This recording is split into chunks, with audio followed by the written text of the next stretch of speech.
సామాన్యుడు ఏదైనా బ్యాంక్ నుండి లోన్ తీసుకుంటే నెల తిరిగేసరికి ఈఎంఐ కట్టకపోతే తెగ టెన్షన్ పడిపోతూ ఉంటాడు. రైతన్నల పరిస్థితి గురించి అయితే వేరే చెప్పక్కర్లేదు. రైతులు బ్యాంకుల నుండి పంట పండించుకోవడానికి అప్పు తీసుకుంటే ఆ అప్పు తీర్చకపోతే పొలాన్ని జప్తు చేయడం, ఆ బాధ తట్టుకోలేక చాలామంది రైతులు ఆత్మహత్యలు చేసుకోవడం వంటివి మనం ఎన్నో చూసాం, ఇంకా చూస్తున్నాం. మరి ఒక వ్యాపారి వేల కోట్ల రూపాయల బ్యాంకు నుండి తన వజ్రాల వ్యాపారం కోసం అప్పు తీసుకుని దాదాపు 7 సంవత్సరాలు ఈఎంఐలు కట్టకుండా, వడ్డీ కానీ అసలు సగమైన కట్టకుండా ఉంటే ఆ వ్యాపారిని ఏం చేయాలి? బ్యాంక్ రూల్స్ ప్రకారం అతని ఆస్తులన్నీ జప్తు చేసుకుని అతన్ని నడి రోడ్డు మీద నిల్చోబెట్టాలి. కానీ అలా జరగలేదు. పంజాబ్ నేషనల్ బ్యాంక్లో దాదాపు 13,000 కోట్ల రూపాయలను రుణంగా తీసుకున్న సదరు వ్యాపారి దర్జాగా విమానం ఎక్కి లండన్ వెళ్ళిపోయాడు. ఆ పారిపోయిన వ్యక్తే నీరవ్ మోడీ. అసలు ఈ నీరవ్ మోడీ ఇన్ని వేల కోట్ల రూపాయల్ని ఒకే బ్యాంకు నుండి ఎలా అప్పు తీసుకున్నాడు? ఈ స్కామ్లో ఎంతమంది ఇన్వాల్వ్ అయి ఉన్నారు? అసలు ఇప్పుడు నీరవ్ మోడీ ఎక్కడున్నాడు, ఏం చేస్తున్నాడు? రండి, పిఎన్బి స్కామ్ లేదా నీరవ్ మోడీ స్కామ్ గురించే వివరాలని ఈ వీడియోలో మీకు స్పష్టంగా తెలియజేస్తాను. వీడియో అనేది అదిరిపోతుంది, సో ఎండ్ వరకు మిస్ కాకండి. అండ్ వీడియోలోకి వెళ్లే ముందు మీరు ఈఎంఐ కట్టలేకపోతే బ్యాంకు వలన మీకు ఎదురైన పరిస్థితులు ఏంటో మీ అనుభవాన్ని కామెంట్ చేయండి. అండ్ ఇలాంటి మరిన్ని ఇన్ఫర్మేటివ్ వీడియోస్ని మీ కొరకు తెచ్చేందుకు మీ సపోర్ట్గా ఈ వీడియోకి జస్ట్ లైక్ చేయండి చాలు. సో ఇక లేట్ చేయకుండా let's get into the video.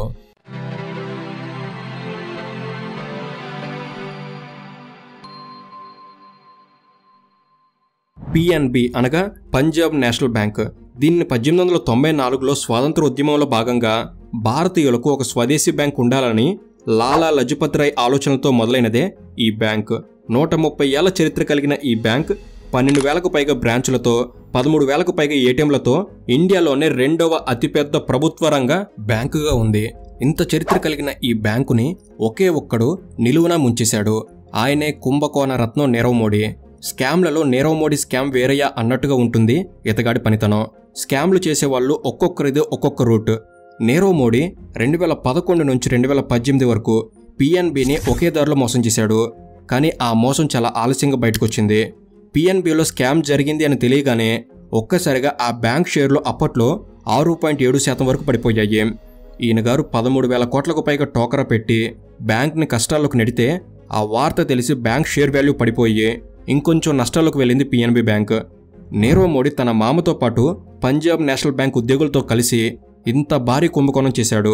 ఈయన చేసిన స్కామ్ నా భూతో నా భవిష్యత్. ప్రజల సొమ్ముని బ్యాంక్ నీరవ్ మోడీకి అప్పనంగా అప్పచెప్పి ఆయన లండన్ చెక్కేసిన తర్వాత మా బ్యాంకులో మోసం జరిగిందని గ్రహించింది. రాత్రికి రాత్రి ఫోర్బ్స్ బిలియనీర్ లిస్టులో నుంచి మోస్ట్ వాంటెడ్ లిస్టులోకి వెళ్ళిపోయాడు నీరవ్ మోడీ. అసలు ఆయన ప్రస్థానం అంత ఎత్తు నుంచి పాతంలోకి ఎలా పడిపోయింది అంటే కాస్త వాళ్ళ తాతల తరం దగ్గర నుంచి మనం తెలుసుకోవాలి. అది 1901వ సంవత్సరంలో మాట. ఆ టైంలో గుజరాత్లో రా డైమండ్స్ ఎక్కువగా దొరికేవి. వాటి బిజినెస్ బాగా నడిచేది. 1920లో కేశవలాల్ మోడీ అంటే నీరవ్ మోడీ వాళ్ళ తాత, ఆయన గుజరాత్లోని పాలనాపూర్లో రా డైమండ్ బిజినెస్ని స్టార్ట్ చేశాడు. ఆ బిజినెస్ని ఎక్స్పాండ్ చేసి సింగపూర్లో స్టార్ట్ చేశాడు. ఇక ఆ టైంలో బెల్జియంలోని యాంట్వర్ప్లో ఈ డైమండ్ బిజినెస్ బాగా నడిచేది. దాంతో కేశవలాల్ మోడీకి బెల్జియం వెళ్ళి యాంట్వర్ప్లో డైమండ్ బిజినెస్ చేయాలని కోరుకుండేది.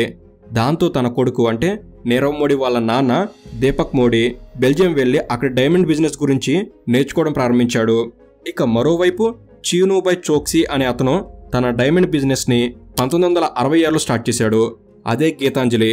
ఈ స్టోర్స్ ఇండియాలోనే చాలా ఉన్నాయి. ఈ కేశవలాల్ మోడీ, చీనూభాయ్ చోక్సీ ఇద్దరూ మంచి మిత్రులు అవడంతో తమ పిల్లలకు అంటే దీపక్ మోడీకి, గీతా చోక్సీకి పెళ్లి చేశారు.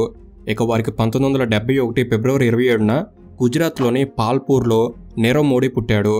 నీరవ్ మోడీ పుట్టిన తర్వాత వాళ్ళ ఫ్యామిలీ మొత్తం బెల్జియంలో సెటిల్ అయ్యారు. నీరవ్ మోడీకి 19 ఏళ్ల వయసు అప్పుడు ఆయన యూనివర్సిటీ ఆఫ్ పెనిసిల్వేనియాలో చదవడానికి యుఎస్ వెళ్ళాడు. కానీ చదువును మధ్యలోనే ఆపేసి 1989లో ఇండియాకి తిరిగి వచ్చాడు. ఇక ఆయన ఇండియాలోనే ముంబైలో ఉన్న తన మామ అయిన మొహల్ చోక్సీ దగ్గరకు వచ్చాడు. మొహల్ చోక్సీ అప్పటికే గీతాంజలి అనే వజ్ర వ్యాపారంలో ఒక బ్రాండ్గా ఉన్నాడు.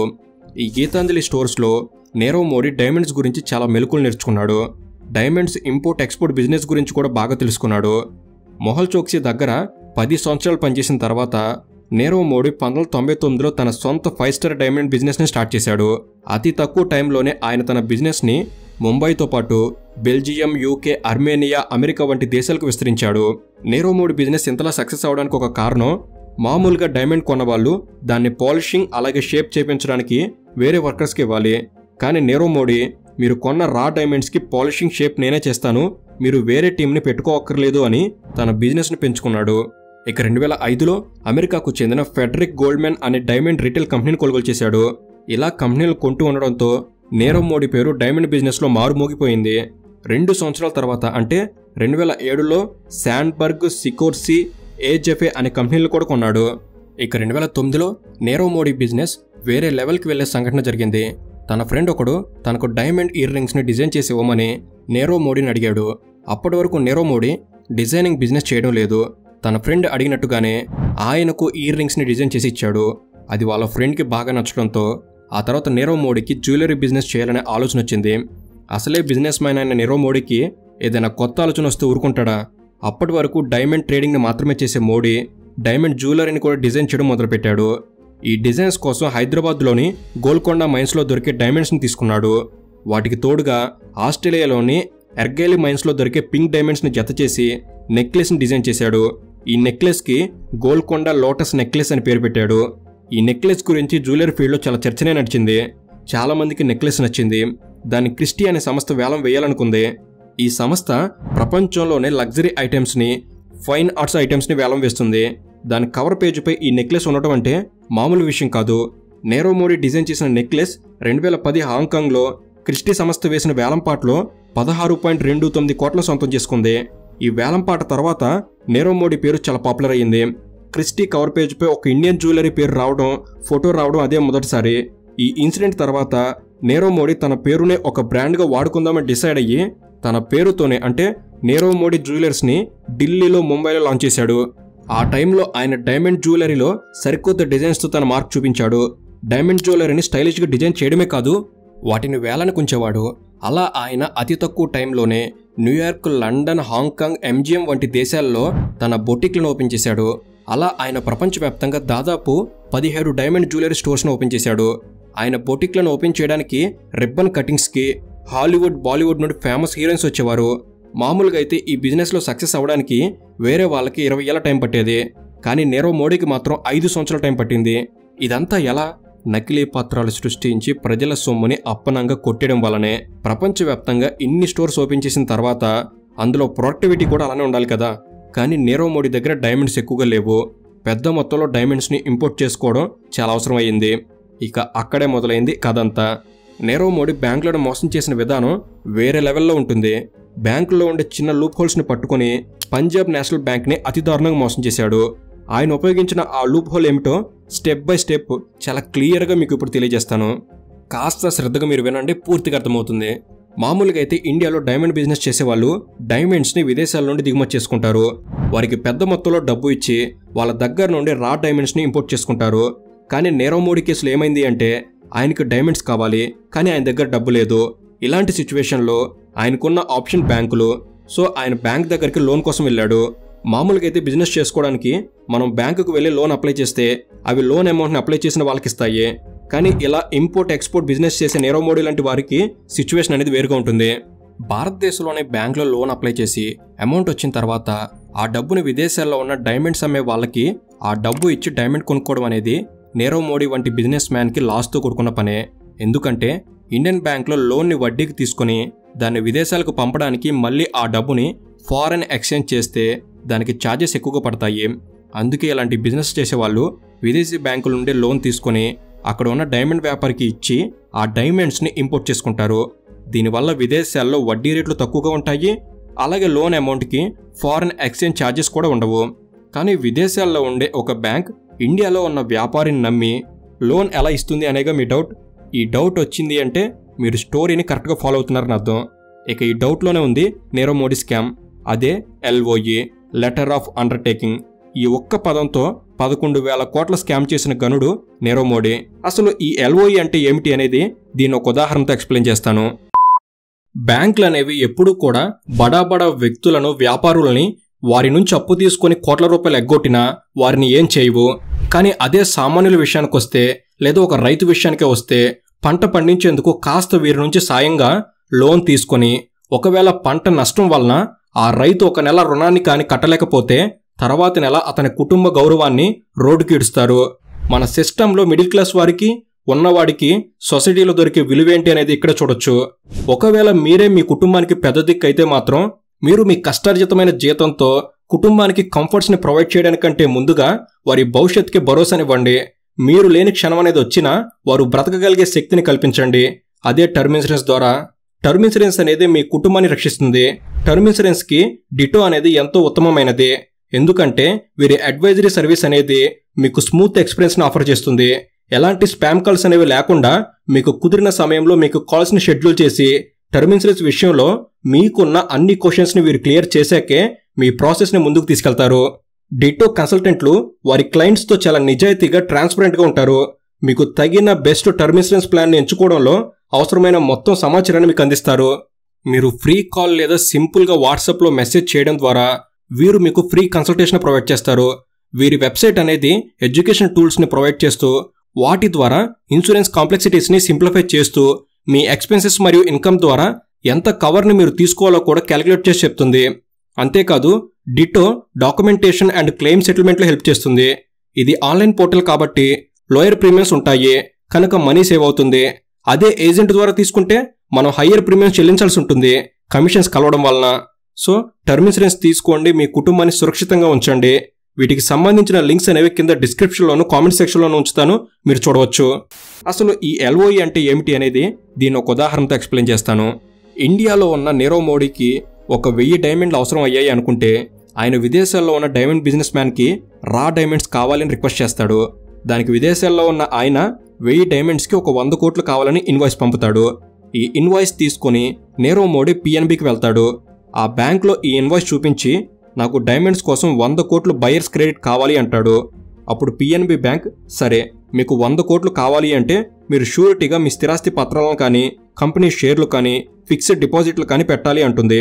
అప్పుడు నీరవ్ మోడీ పేపర్స్ ఇచ్చిన తర్వాత వాటిని పూర్తిగా చెక్ చేసి పేపర్స్ అన్ని కరెక్ట్గా ఉంటే 100 కోట్ల బయర్స్ క్రెడిట్కి అప్రూవల్ లభిస్తుంది.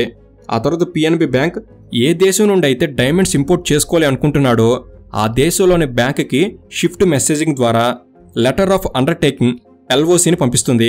ఈ ఎల్ఓసి అనేది విదేశాల్లో ఉన్న బ్యాంకుకి మన ఇండియన్ బిజినెస్ మ్యాన్ కోసం మన ఇండియన్ బ్యాంకులు ఇచ్చే గ్యారంటీ లాంటిది.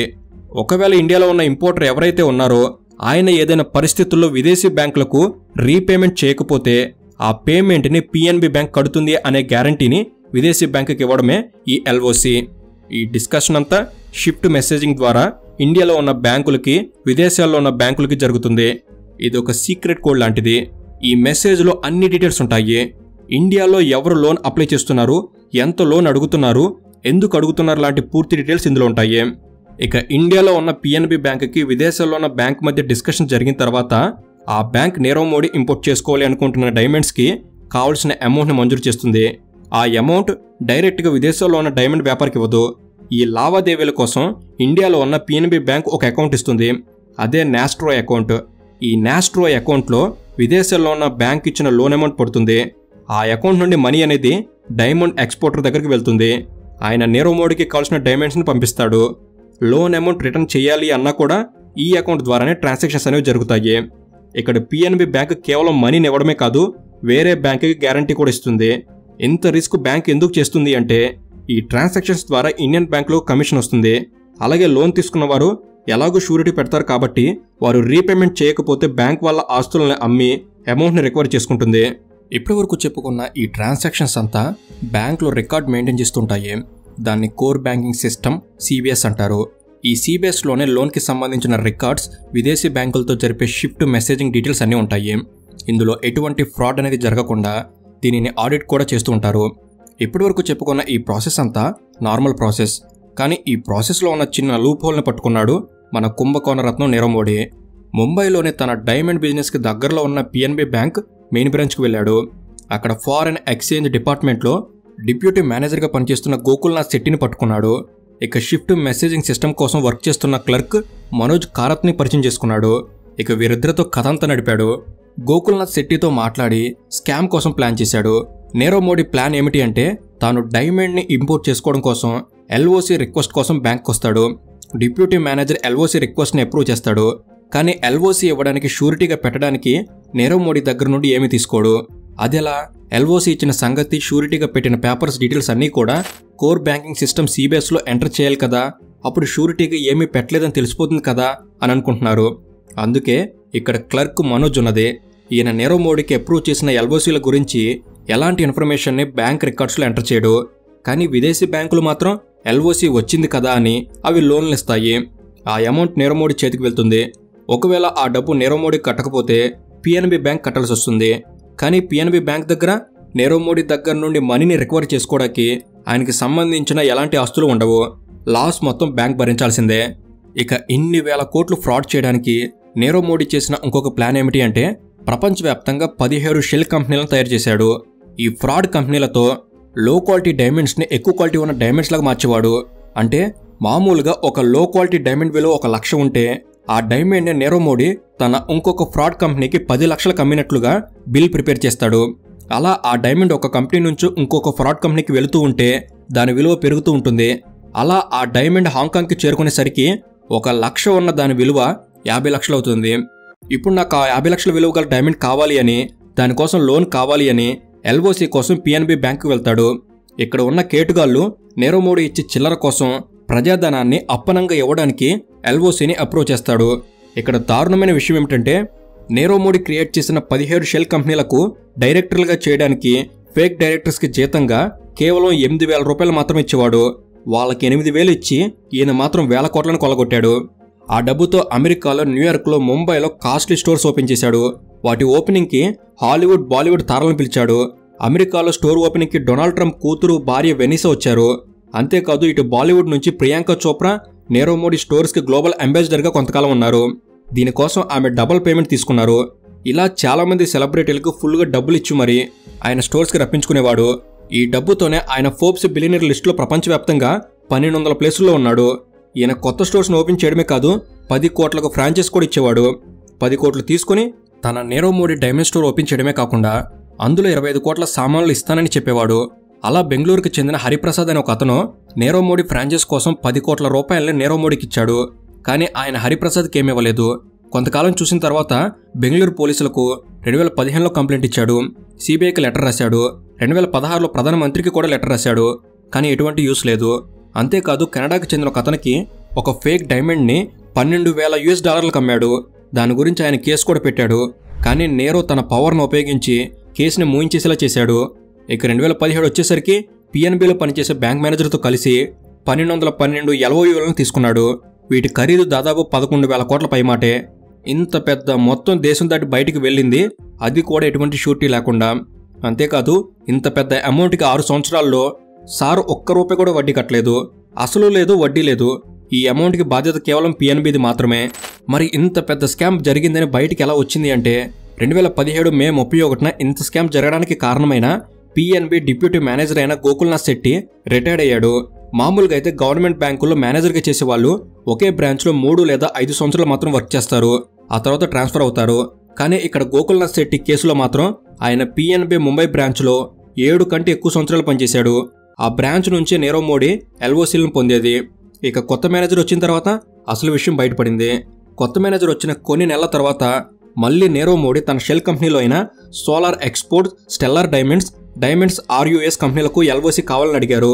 సరే ఈ కంపెనీలకు ఎల్ఓసీ ఇస్తాము, మరి షూరిటీ కింద ఏమిస్తారని అడిగారు. కానీ ఆ టైంలో ఎల్ఓసీ కోసం వెళ్ళిన వారు పొరపాటున మేము షూరిటీ ఏమివ్వం, మాకు అలవాటు కూడా లేదు అన్నట్టు చెప్పారు. సెక్యూరిటీస్ ఏమీ లేకుండానే మా కంపెనీలకు ఎల్ఓసీ వస్తుంది, కావాలంటే సిస్టంలో చెక్ చేసుకోండి అని చెప్పగానే కొత్త మేనేజర్కి కాళ్ళ కింద భూమి కదిలినట్టయింది. ఆయన సిబిఎస్లో చెక్ చేయగా నిజమే అని తెలిసింది. ఈ విషయం మేనేజర్ హయ్యర్ అఫీషియల్స్కి ఇన్ఫార్మ్ చేశాడు. వేల కోట్ల రూపాయలకు పిఎన్బి బ్యాంక్ గ్యారంటీ ఇచ్చిందని తెలిసింది. ఒకవేళ నీరవ్ మోడీ ఆ అమౌంట్ కట్టకపోతే పిఎన్బి బ్యాంక్ కట్టాల్సి ఉంటుంది. ఇంకెక్కడ కట్టేది? ఈలోపే నీరవ్ మోడీ తన ఫ్యామిలీతో 2018 జనవరిలోనే ఇండియా వదిలి పారిపోయాడు. ఈ విషయం తెలియని బ్యాంక్ నీరవ్ మోడీ కంపెనీలకు అమౌంట్ని క్లియర్ చేయమని, దిగుమతి చేసుకున్న ఐటమ్స్కి డాక్యుమెంట్ సబ్మిట్ చేయమని నోటీసులు పంపింది. కానీ నీరవ్ మోడీ కంపెనీల నుంచి ఎటువంటి రెస్పాన్స్ లేదు. దాంతో పిఎన్బి బ్యాంకులో స్కామ్ జరిగిన సంగతి బ్యాంకు ఆర్బీఐకి చెప్పింది.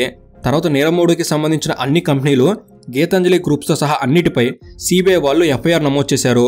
నీరవ్ మోడీ అకౌంట్స్ అన్నింటినీ ఫ్రీజ్ చేశారు. అలాగే పిఎన్బి బ్యాంకులో స్కామ్కి సహకరించిన 10 మంది ఉద్యోగస్తులను సస్పెండ్ చేశారు. వారిపై కూడా కేసు నమోదు చేశారు. తర్వాత ఫిబ్రవరి 4, 2018లో నీరవ్ మోడీపై లుక్అవుట్ నోటీసులు జారీ చేశారు. ఈలోపు నీరవ్ మోడీ మామ అయిన చోక్సీ కూడా షూరిటీలు ఏమీ లేకుండా ఎల్ఓసీలు తీసుకున్నట్టు తెలియంది. ఆయనపై కూడా కేసు నమోదు చేశారు. ఈ కేసులోకి ఈడీ కూడా ఎంటర్ అయ్యింది. ఈడీ విచారణలో తెలిసింది ఏమిటంటే నీరవ్ మోడీ తన 17 షెల్ కంపెనీలకు సంబంధించిన డమ్మీ డైరెక్టర్స్ని కూడా ఈజిప్ట్కి షిఫ్ట్ చేసినట్టు తెలిసింది. ఆ తర్వాత ఈడీ నీరవ్ మోడీ ఆస్తులను అటాచ్ చేసింది. ఆయన ప్రాపర్టీస్ అన్నింటినీ జప్తు చేసి రేట్ వేయగా అవి 5,100 కోట్ల వరకు వచ్చింది. వాటిని ఈడీ సీజ్ చేసింది. ఆ తర్వాత నీరవ్ మోడీ ఆయన మామ మొహల్ చోక్సీ పాస్పోర్ట్ని రద్దు చేసింది. ఈలోగా పిఎన్బి బ్యాంక్లో స్కామ్ జరిగిందన్న విషయం దేశమంతా వ్యాపించింది. దాంతో స్టాక్ మార్కెట్లో బ్యాంక్ షేర్లన్నీ పడిపోయాయి. కేవలం పిఎన్బి బ్యాంక్ షేర్ విలువ 20% పడిపోయింది. అంటే మార్కెట్ విలువతో పోల్చితే అది దాదాపు 8,077 కోట్ల రూపాయల నష్టం వచ్చింది పిఎన్బి బ్యాంకుకి. అంతేకాదు డైమండ్ ఇండస్ట్రీ కూడా 10% పడిపోయింది. నిజాయితీగా డైమండ్ ఇంపోర్ట్ ఎక్స్పోర్ట్ చేసే వ్యాపారులకు కూడా ఇబ్బందులు వచ్చాయి. బ్యాంక్ రూల్స్ స్ట్రిక్ట్ అయ్యాయి.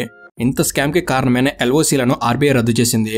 స్కామ్లో భాగమైన బ్యాంకు ఉద్యోగుల్ని నీరవ్ మోడీ కంపెనీ ఉద్యోగుల్ని అరెస్ట్ చేశారు. అంతేకాదు స్కామ్ పొలిటికల్ రంగు పూసుకుంది. బీజేపీ, కాంగ్రెస్ పార్టీలు ఒకరి మీద ఒకరు ఆరోపణలు చేసుకున్నారు. గవర్నమెంట్ మీద ప్రెజర్ పెరిగింది. దాంతో గవర్నమెంట్ నీరవ్ మోడీని ఎలాగైనా ఇండియాకి రప్పించాలని సిబిఐని ఆదేశించింది. సిబిఐ ఇంటర్పోల్ సహాయం తీసుకుంది. ఇంటర్పోల్ ఏజెన్సీ 2018 జూన్ 2న మనీ లాండరింగ్ కేసులో నీరవ్ మోడీపై రెడ్ కార్నర్ నోటీసులు జారీ చేసింది. ప్రపంచంలోని అన్ని పోలీసు వ్యవస్థలు నీరవ్ మోడీని వెతకడం మొదలుపెట్టాయి. చాలా నెలల వరకు నీరవ్ మోడీ ఎక్కడ ఉన్నాడో తెలియలేదు. చివరికి 2018 ఆగస్టులో నీరవ్ మోడీ గోల్డెన్ వీసా తీసుకుని యూకేలో ఉన్నాడని తెలిసింది. ఈ విషయం తెలియగానే ఇండియన్ గవర్నమెంట్ నీరవ్ మోడీని తమకు అప్పగించాలని యూకేని రిక్వెస్ట్ చేసింది. కానీ ఆ టైంలో యూకే గవర్నమెంట్ కూడా నీరవ్ మోడీ తమ దేశంలో ఎక్కడ ఉన్నాడో తెలియదు అనే సమాధానం చెప్పింది. ఆ తర్వాత మార్చి 2019లో నీరవ్ మోడీ లండన్ వీధుల్లో ద టెలిగ్రాఫ్ పేపర్ రిపోర్టర్కి ఎదురుపడ్డాడు. ఆయన అనేక ప్రశ్నలు వేయగా వాటన్నిటికీ నో కామెంట్ అని సమాధానం చెప్పి వెళ్ళిపోయాడు.